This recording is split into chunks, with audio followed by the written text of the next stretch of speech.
Hi hello నమస్తే welcome to Manjula Reddy's world. ఈరోజు సాయి కృప గారి గురించి తను గ్రైండర్లో ఎట్లా బ్యాటర్ తయారు చేస్తారు అని అడుగుతుండే కదా. ఈరోజు నేను వడలు చేద్దాం అనుకుంటున్నాను. వడల కోసము ఒక కప్పు మినపప్పు, కొంచెము బియ్యం వేసి నానబెట్టాలి. ఒక 5-6 అవర్స్ అలా నానబెట్టాలి. నానబెట్టినాక బట్టి గ్రైండ్ చేసుకోవాలన్నట్టు. ఇప్పుడు ఇవన్నీ గ్రైండర్లో వేసేసి గ్రైండ్ చేద్దాం.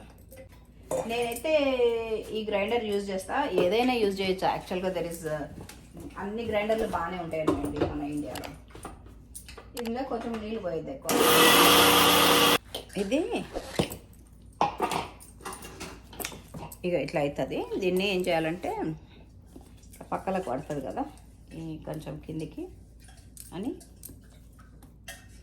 మంచిగా అవుతుంది. ఇదిగో ఇది గ్రైండ్ చేసిన ఇది కదా.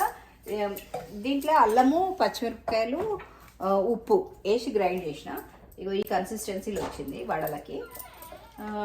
ఇప్పుడు ఇది ఒక గిన్నెలకు ట్రాన్స్ఫర్ చేసేసుకొని ఇందులో వేసుకునే ఐటమ్స్ చూపిస్తాం. ఇందులో జీలకర్ర వేయాలి, కొంచెము ఉల్లిగడ్డలు సన్నగా కట్ చేసుకొని ఉల్లిగడ్డలు వేయాలి, కొంచెం కొత్తిమీర, కొరియండర్ వేసేసి బాగా కలుపుకోవాలి. కలుపుకొని ఇప్పుడు పొయ్యి మీద నూనె పెట్టుకొని ఇట్లనే నేను ఇడ్లీలకు, దోశలకు, వడలకు అన్నీ నేను ఇదే గ్రైండర్లో వేస్తా, మిక్సీలో వేస్తా. మంచిగా అవుతాయి.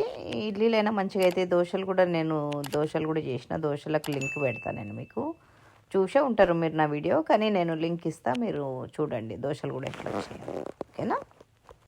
మీరు ఇండియా నుంచి గ్రైండర్ తెచ్చుకోవాలంటే ఏం లేదండి, షాపుకు పోయినప్పుడు నేను ఇట్లా అమెరికాకి తీసుకుపోదాం అనుకున్నా అంటే వాళ్ళు ఆల్రెడీ కన్వర్ట్ చేసిన గ్రైండర్స్ ఉంటాయి. ఆ గ్రైండర్లు మీకు ఇచ్చేసేస్తారు అన్నట్టు. ప్లగ్స్ కూడా ఇక్కడ మా పిన్ పాయింట్లో పట్టే ప్లగ్ హోల్డర్స్ ఉంటాయి, అవి కన్వర్ట్ చేసి ఇచ్చేస్తారు అన్నట్టు మీకు. ఇట్స్ ఈజీ అండి, ఏం లేదు, సేమ్ ఇండియా లాగానే వాడుకుంటాం అన్నట్టు ఇక్కడ. ఓకేనా? యా, ఈ విధంగా వేసేసి మంచిగా కాలినాక తీసేసుకోవడమే. ఈజీ. వడలు రెడీ అయిపోయినాయండి ఉగాదికి. మీరు కూడా చేయండి, చేసి చెప్పండి ఎక్కడి నుంచి చేస్తున్నారో.